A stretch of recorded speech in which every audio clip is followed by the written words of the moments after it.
भूतगणादिसेवितं कपितजम्बो फलचारुभक्षणम् उमासुतं शोकविनाशकारिकं नमामि विघ्नेश्वरपादपङ्कजम्। सर्वमङ्गलमङ्गल्ये शिवे सर्वार्थसाधिके शरणे त्र्यम्बके गौरी नारायणी नमोस्तुते।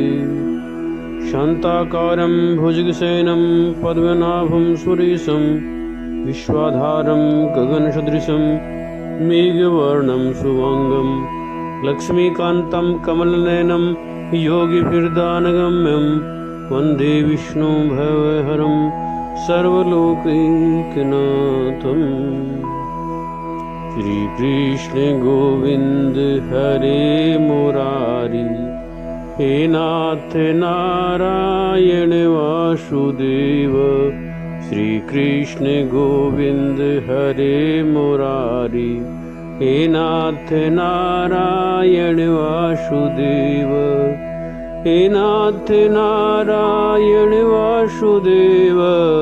हे नाथ नारायण वासुदेव। श्री कृष्ण गोविंद हरे मुरारी हे नाथ नारायण वासुदेव। हे नाथ मेरी यही प्रार्थना है, हे नाथ मेरी यही प्रार्थना है, भूलूं न नाम कभी तुम्हारा। श्री कृष्ण गोविंद हरे मुरारी हे नाथ नारायण वासुदेव। लो गोविंद भगवान की जय, तुलसी मैया की जय, शालिग्राम भगवान की जय।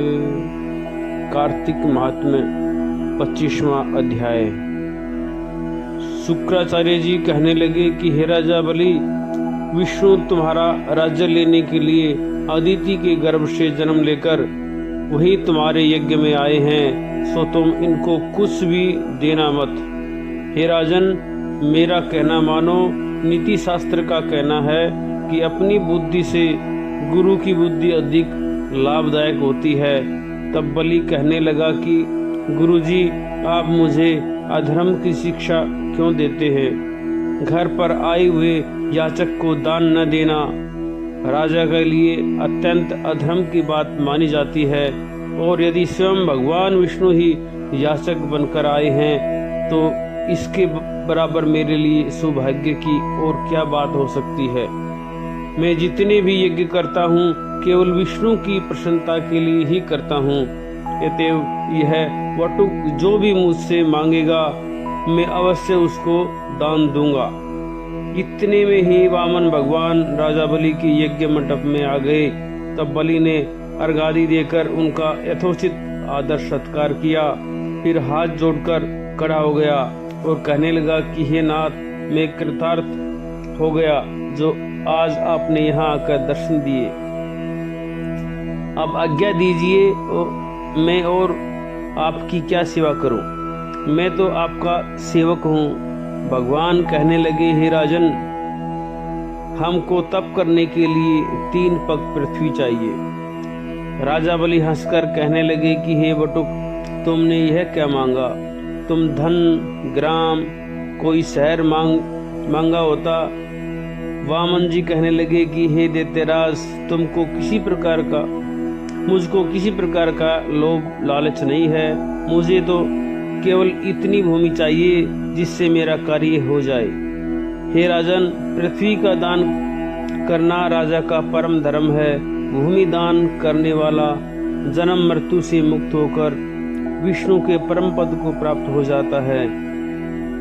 जिस राजा ने भूमि का दान दिया, समझो उसने सर्वस्व दान दे दिया। राजन, यह पृथ्वी सदैव किसी के पास नहीं रही।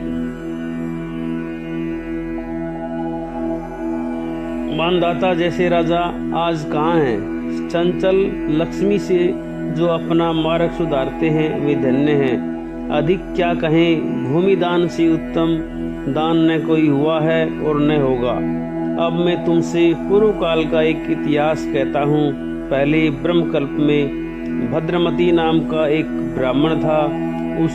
उसके श्रुता, सिंधु, यशोमती, शोभा, कामिनी, मालिनी नाम की 6 स्त्रियां तथा अनेक पुत्र थे। अतः वह और उसकी संतान भूख से अति दुखित हो गए। इस दरिद्रता के कारण वह स्वयं को धिक्कारने लगा। फिर वह अपने कुटुंब सहित कौशंबी नाम की नगरी में चला गया।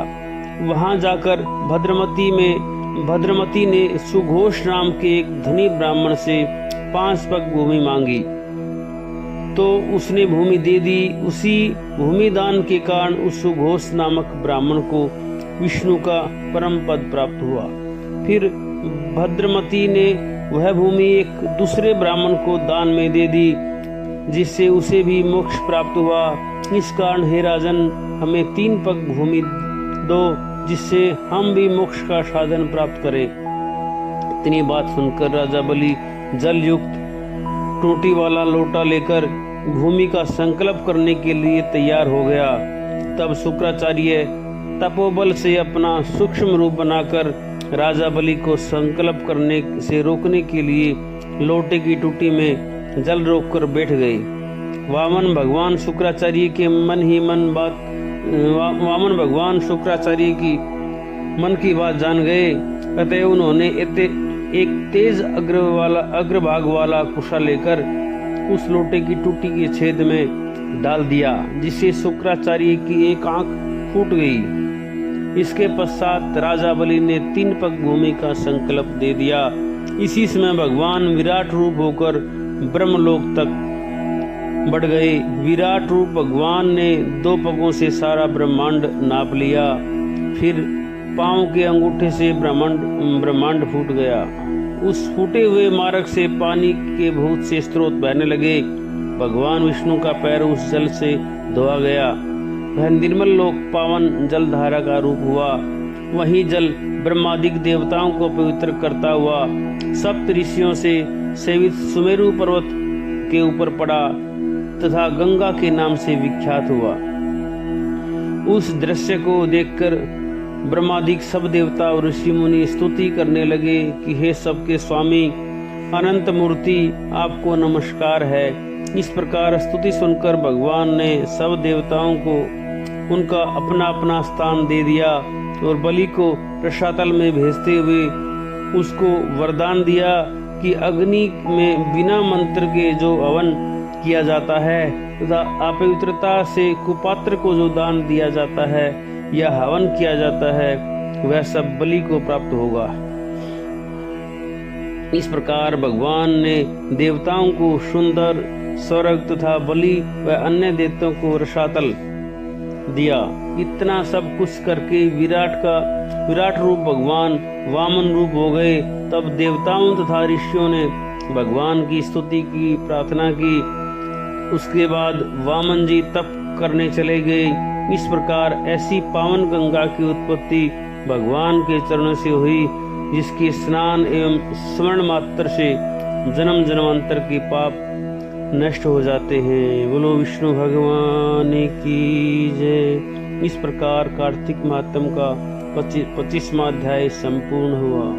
श्रीमन्नारायण नारायण नारायण भजमन नारायण नारायण नारायण लक्ष्मी नारायण नारायण नारायण भजमन नारायण नारायण नारायण। बोलो गोविंद भगवान की जय हो।